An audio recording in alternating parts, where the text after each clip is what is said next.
गोपेश्वर गोस्वामी गौर निताई की बहुत दिनों तक निस्वार्थ भाव से सेवा करते रहे।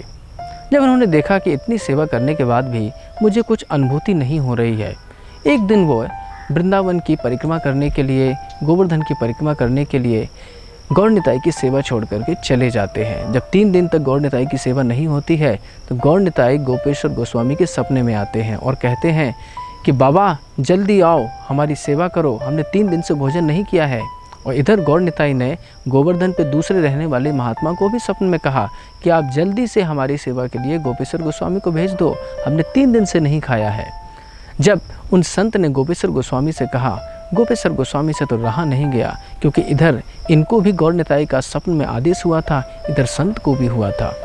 गोपेश्वर गोस्वामी जाना तो चाहते थे, लेकिन इतनी भीषण बारिश होने के कारण वो नहीं जा पा रहे थे। तभी अगली सुबह एक तांगा वाला आता है और कहता है, हे गोपेश्वर गोस्वामी, मुझे गौर निताई ने स्वप्न में कहा है कि जल्दी से गोपेश्वर गोस्वामी को मेरी सेवा के लिए लेके आओ। इस प्रकार से तांगे वाले के साथ में गोपेश्वर गोस्वामी बैठ करके वृंदावन आते हैं और फिर से जुट जाते हैं गौर निताई की सेवा में। आज भी अगर आप वृंदावन में आते हैं तो बनखंडेश्वर महादेव के ठीक बगल में इस दिव्य गौर निताई के विग्रह का आप दर्शन कर सकते हैं। इनको बोला जाता है पिसी माँ के गौर निताई। ये बड़े ही दिव्य और बड़े ही प्रभावशाली और बड़े ही कृपालु स्वरूप हैं। जब भी आप वृंदावन में आएँ तो इन विग्रह का दर्शन अवश्य प्राप्त करें। हरे कृष्णा।